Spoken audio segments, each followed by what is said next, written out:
Hi everyone, I'm Chris Hernandez, and this is the Weekly Report, your look at news from the city of Kansas City, Missouri. A once-in-a-lifetime event brought sun-gazers out to eclipse viewing parties last Monday at places like Union Station, the City Market, and this one at the Shoal Creek Living History Museum at Hodge Park. It was sponsored by the Parks and Recreation Department, and a $10 per car admission fee got participants in to not only enjoy the entire museum grounds, but a perfect ringside seat for the biggest solar event of the century.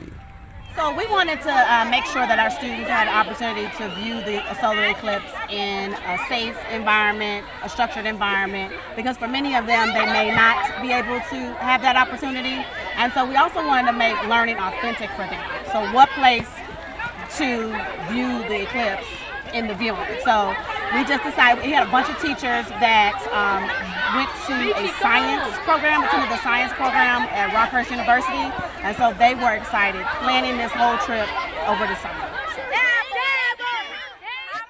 This week, the City Council approved ballot language that will appear on the November 7th election ballot, asking voters to approve construction of a new terminal at KCI.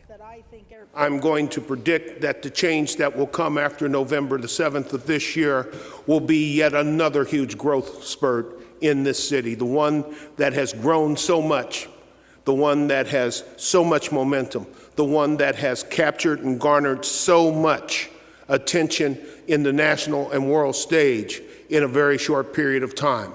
Whereas we used to have everybody in town with their head down wanting to be St. Louis or Denver or some other place, now St. Louis and Denver want to be us. And it's all because we have finally realized that we are great and can do whatever the heck we want to do as long as we do it. So I'm hopeful that with the adoption of this language today, we will be able to get that done. You can stay updated with the latest news on the airport proposal at kcmo.gov/newkci. City officials, community leaders, and neighborhood residents met to celebrate the opening of the Marlboro Community Coalition Catalyst Center. This building includes meeting rooms, training facilities, and office spaces, including a spot for codes enforcement officers to have a satellite office to respond quickly to neighborhood issues. Well, today we're celebrating the ribbon cutting for the Marlboro Catalyst Center. And this has been part of our ongoing multi-year, multi-tens of million dollar investment in stormwater, sanitary and sewer improvements, as well as some neighborhood revitalization. So working with the Marlboro Coalition, they said, can we have a space that we can call our own as a place for the community to gather and to work on the next community development or economic development initiative that affects Marlboro. So as a result of those discussions and our desire to kind of put a bow as we wrap up this $40 million public investment, we're here today to say congratulations to Marlboro and looking forward to great things coming in the future. So it's a great day in Marlboro. It's a great day in Kansas City every day. 4, 3, 2, 1, action!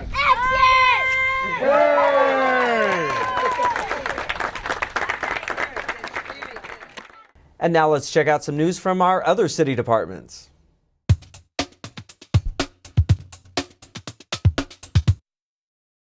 Hi, I'm Audrey with the Kansas City Convention and Entertainment Facilities, bringing you news on upcoming shows and events at your city facilities. Vocalist Shreya Ghoshal will be performing live with her symphony orchestra at the Kansas City Music Hall on Sunday, September 3rd at 8 p.m. Known for her illustrious Bollywood career, she has released over 16 studio albums and traveled the world, performing in some of the most prestigious venues. Tickets are available online at Ticketmaster.com and at the Municipal Auditorium box office. Mama's Boy the Play is coming to the Kansas City Music Hall September 16th. This production stars Robin Givens, Jack A. Harry, Shirley Murdoch, Don Robinson, Gary Jenkins, nephew Tommy, and Anthony Brown. What happens when a mother holds on to her son too long? That's precisely what we'll learn from this all-star cast. For more information on this production, visit mamasboytheplay.com. Bring the whole family out to enjoy Fiesta Hispania 2017 at Barney Alice Plaza September 15th, 16th, and 17th. This is a 3-day free event where you'll be able to get a taste of Hispanic foods and traditions from various parts of Latin America. Come and watch top Latin American performers on the main stage and peruse more than 75 professionally designed fiesta booths. For more information, visit kcfiestahispania.com. To learn more, please visit kcconvention.com and click on the events calendar or call 816-513-5000.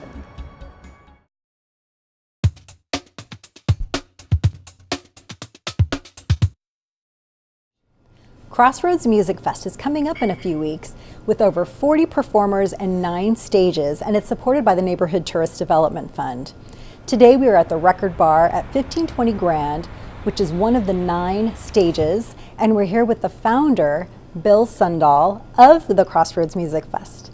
Bill, thanks for taking time to talk to us today about the fest.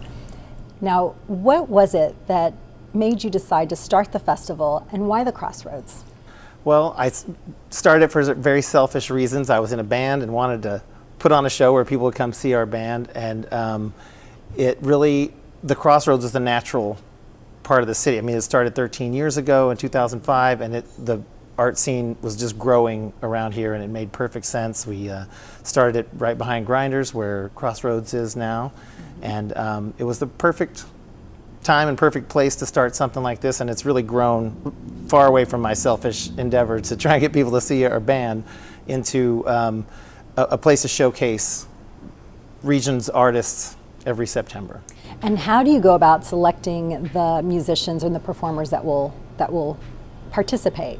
Well, I go see a lot of live music, and I try to cover as many genres as possible and try and give people a real cross-section of what is going on every year in the region.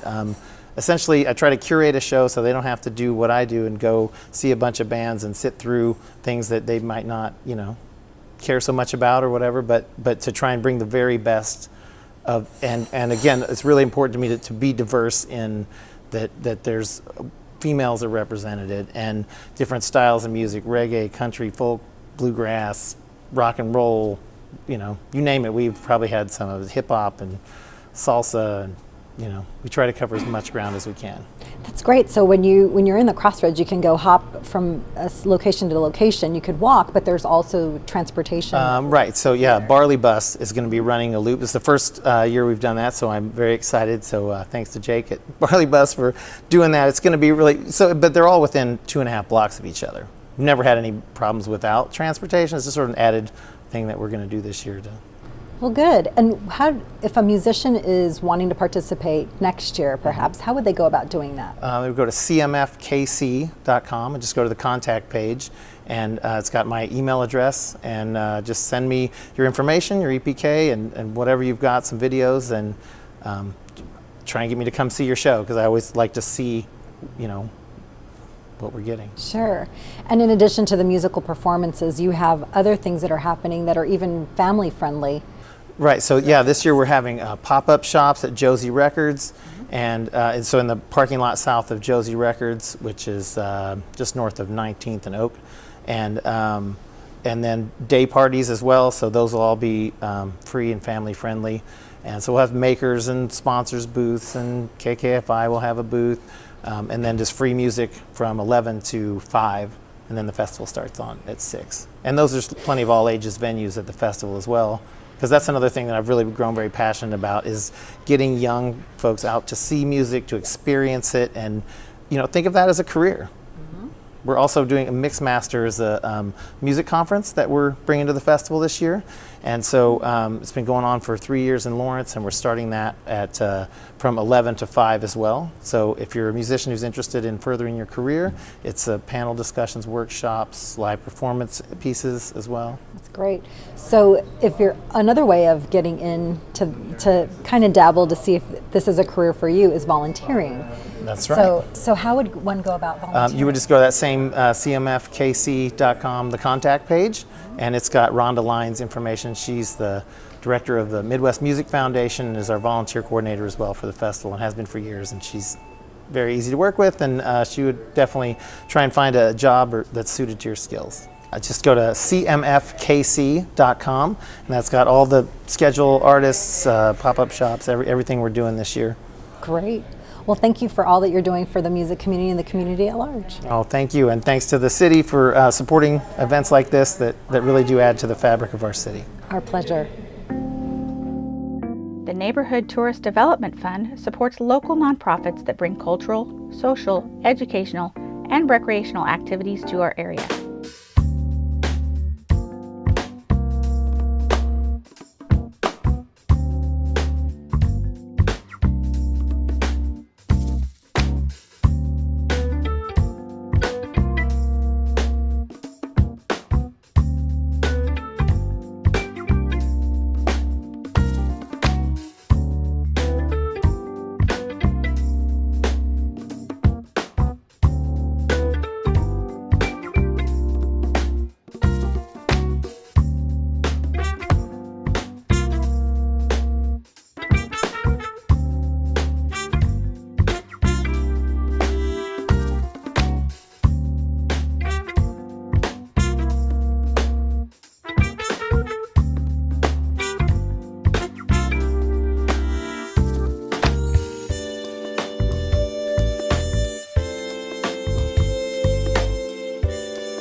To learn about additional upcoming events, visit kcmo.gov/ntdf.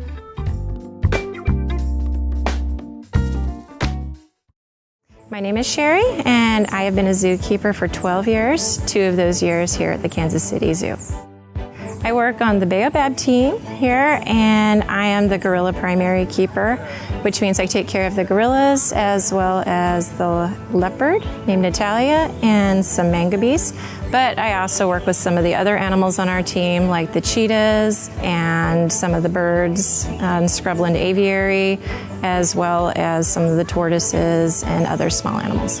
Actually, when I was in college, I thought maybe I would want to go into veterinary medicine, but really wasn't a fit for me. So I got my first job at the Santa Barbara Zoo as a zookeeper and absolutely loved it.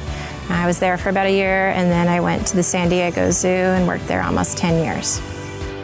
My favorite part of being a zookeeper is getting to just talk to the public at the gorilla chats and letting them know how intelligent and just fun it is to be a zookeeper and work with the gorillas.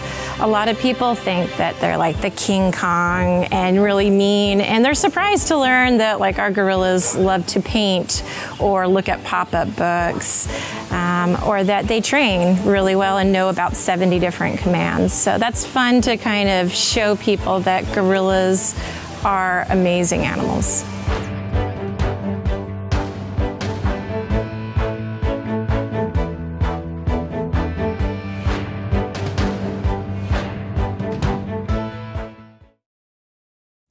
Would you know what to do if you saw someone having a heart attack? Sudden cardiac arrest is one of the leading causes of death in the U.S., but now a new app called PulsePoint can help you know what to do. As the fire chief here in Kansas City, I am very excited about continuing an already very strong partnership in the area of first response and emergency response in the Kansas City region. This app, because it reaches 1.3 million people in 9 counties across 113 different municipalities, this is just one more example of how we in the first response and the public safety arena partner to make Kansas City safe. And it makes you proud, because it's this type of effort working together that makes the difference here. The use of this new technology and announcing this at Science City, I think is a great thing, because it highlights what you can do when you work together and use a technology that was developed specifically to save a life. You know, I would encourage you, PulsePoint, download the app, learn hands-only CPR, save a life. Spay and Neuter Kansas City will be offering low-cost community pet clinics where you can get your pet vaccinated for rabies and microchipped at the same time for just $20. Additional services such as deworming can be bundled along with the basic package. A clinic in Kansas City will be held on Saturday, September 9th from 9 a.m. to noon at the Westside Can Center, 2136 Jefferson Street. For more information, contact Spay and Neuter Kansas City at 816-353-0940 or visit snkc.net. In recognition of the Labor Day holiday on September 4th, city offices and the 311 call center will be closed. Curbside trash and recycling will be picked up on the holiday schedule, which is one day after your regular trash day throughout the week.